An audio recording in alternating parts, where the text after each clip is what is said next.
Welcome back into the GSMC Sports Podcast. To wrap up the show today, we are going to be touching on LeBron James and his future.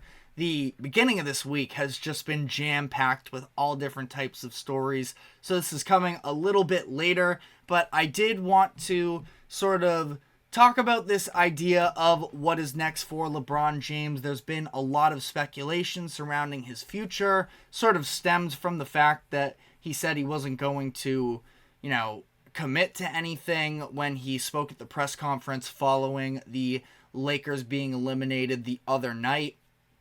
So he himself hasn't necessarily committed to anything to his defense. Why would he?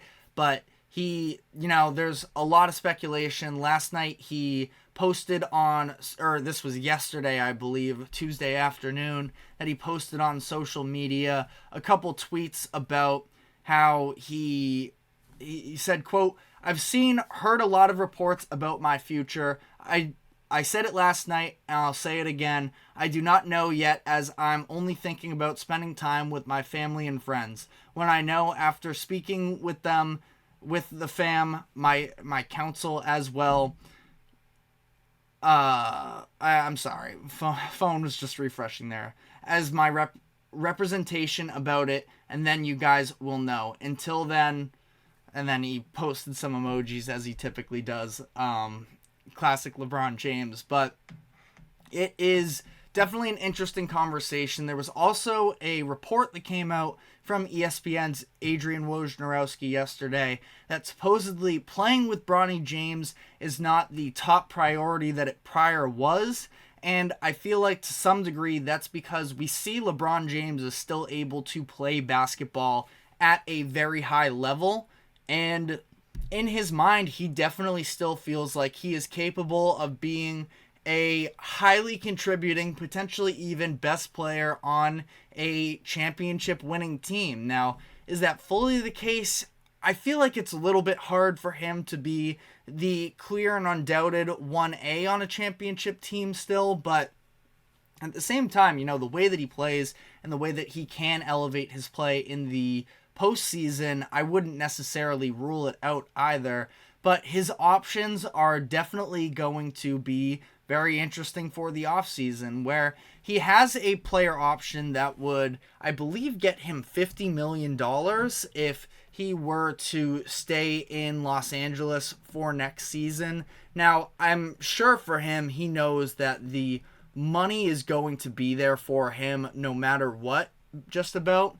It's more so about, can he be in a championship winning environment, and is that with the Lakers? So he can get $51 million with that player option this offseason, which for a 40-year-old is ridiculous to still be playing basketball, but we're talking about LeBron James, who pretty much defies the regular rules of Father Time. And, it's definitely a tempting option there. His family's in LA. We're going to see how this all plays out with Bronny James. I feel like especially if that's not a top priority for LeBron, and I don't know if necessarily he is going to come out, because as much as it's maybe unfair to say this about Bronny, flat out, I do not think that he is an NBA-ready prospect. I feel like he could benefit from another year in college. He had a weird season this past year, obviously dealing with the cardiac arrest to start off the year,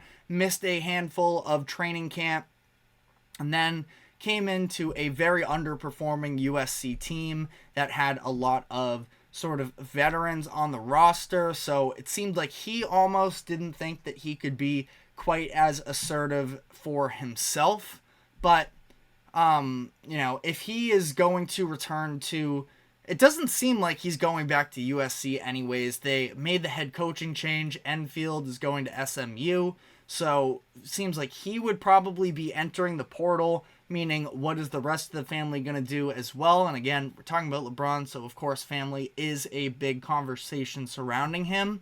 But, for LeBron, I feel like there isn't quite as much incentive to stay in LA next year as there has been in the past. Now, I would say that they do have some pieces. Anthony Davis just had the best season of his career in my eyes. So is that somebody that he wants to, sort of hitch his wagon to? I could absolutely see it.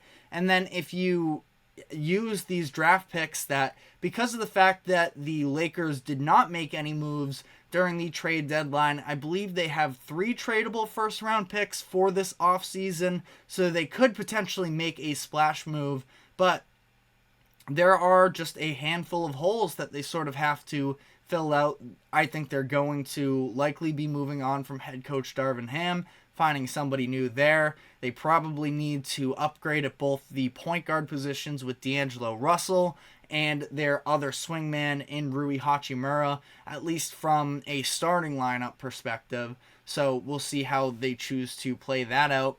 It's not necessarily a clear path, and you're in the Western Conference where the Nuggets, of course, have a stranglehold as things currently stand, but if they don't, it's because the Minnesota Timberwolves are red hot coming into the scene, and we're going to see them only likely continue to get better. The Oklahoma City Thunder just swept the New Orleans Pelicans, so they're on the rise. I think that the Pelicans are probably in a position this offseason where they try and make a big move. If Zion Williamson is healthy, that can definitely be a team that takes a step forward as well.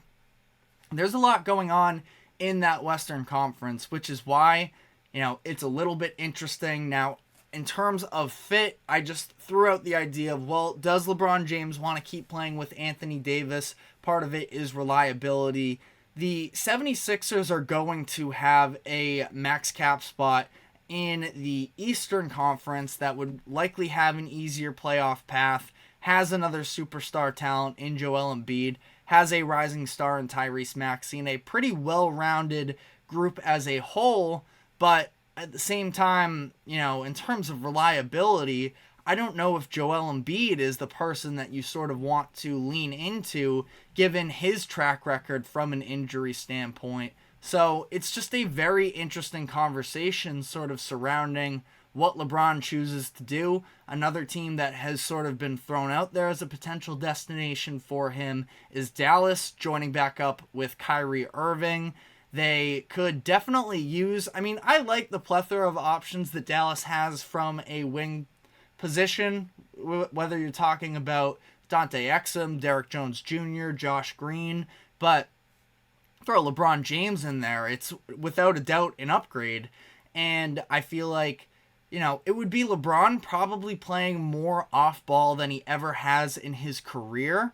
But I feel like, at least from a regular season standpoint, that's probably something that he would enjoy, not having to, burden himself offensively. And you know what? For as much as LeBron James is older now, and he does get criticized at times for some of the defensive lapses, I thought that some of the effort that he showed from the play-in tournament games, taking charges against Zion, and what he was doing early in this series, specifically against the Nuggets, I thought he was really maxing out his effort on the defensive side of the ball, and that would probably be what he would have to do to sort of make those sacrifices, if you will, in terms of not going to be exerting as much effort offensively. Now, can you be this sort of, again, regular season lockdown is definitely a stretch, but can you be this two-way wing that we need while we already have our top ball handlers in Kyrie Irving and Luka Doncic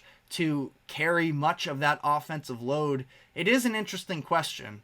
And ultimately, when you are looking at this from a Lakers perspective, before we sort of wrap this whole thing up, I do feel like it's an interesting conversation, because there was a report that came out yesterday that the Lakers, that is, would be willing to give him a contract extension of a 3-year deal worth $164 million. I can't blame them for that necessarily. Is LeBron even going to want to take a deal that is that much committal into the future?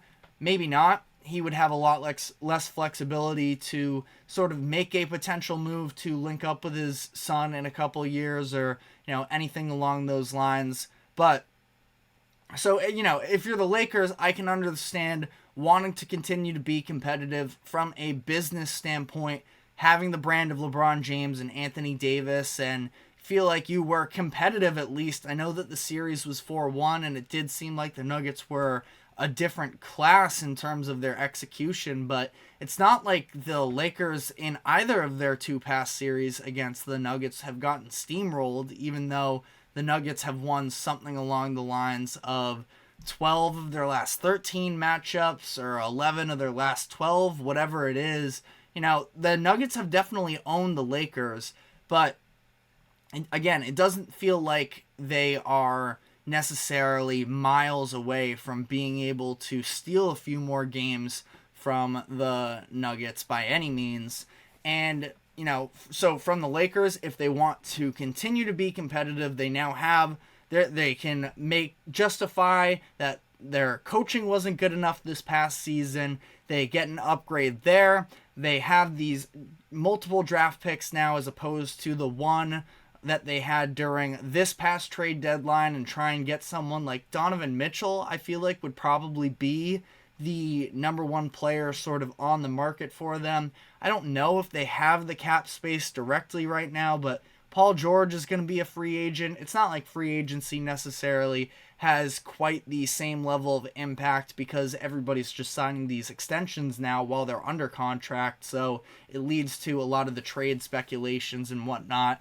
I mean, who knows? Maybe they try and make a swing at Kevin Durant. I highly doubt they have the assets. I doubt that the Suns would even necessarily be willing to move off of Kevin Durant and giving him to a rival in the Lakers, even though if they could get some of those draft picks down the line, would probably be great value, which the Suns absolutely do need in terms of, you know, long-term draft picks, considering all of the picks they've moved off of in recent years. Just throwing out the idea at least, but, you know, for the Lakers, this is the idea of them fully buying into the core and trying to compete for another championship, which I have a hard time saying that's the wrong idea. But at the same time, if they did go the other direction, if LeBron says, I don't want to come back to LA, I'm going to decline this player option, I want to go somewhere else, I don't think that that would be quite as devastating for the Lakers as we've sort of seen it be devastating for teams after LeBron leaves in the past, because they got their championship. It's not like they're going to feel like this was a failure by any means. They let him walk. They actually had more power over LeBron, it feels like, than any of these previous franchises have had with him. They held on to their draft capital. They still have it in the long term. They would also have this potential Anthony Davis trade piece, who is coming off of, in my eyes, the best year of his career. And they could probably get a haul for him as well and just sort of press the reset button. I know it wouldn't be super exciting and it would be hard to let all of that sort of walk, but at the same time, I do think that the Lakers can be okay in all of this one way or another, whichever direction they go. And obviously, if they are going to fully commit to next season with LeBron, AD, and potentially another star, it does add some pressure in the long term in terms of, are we going to actually win this season and make this all worth it? That would become a question, but I still have a hard time, saying that that would definitively be the wrong move for them. So I think that they have options, and I feel like it's going to be really interesting to monitor this going forwards. There are a lot of options on the table. I'm sure this isn't going to be the last time we talk about it moving forward here, but that is all I have on that as things currently stand. And that is all we have for the show today. Thank you very much for tuning in to the GSMC Sports Podcast. Thank you to the GSMC Sports Network for allowing us to host this show. We run this live every 2 to 3 p.m. Eastern. Remember to like, follow, subscribe wherever you keep up with us, and we will see you tomorrow afternoon. Thanks for tuning in.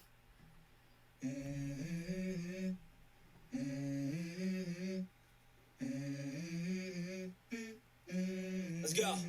I wake up to a little bit of drool on my pillow, feel like it's gonna be a bad day. Yeah, I'm tired of shit, and the coffee ain't hit yet. Damn, ain't that great. Nice.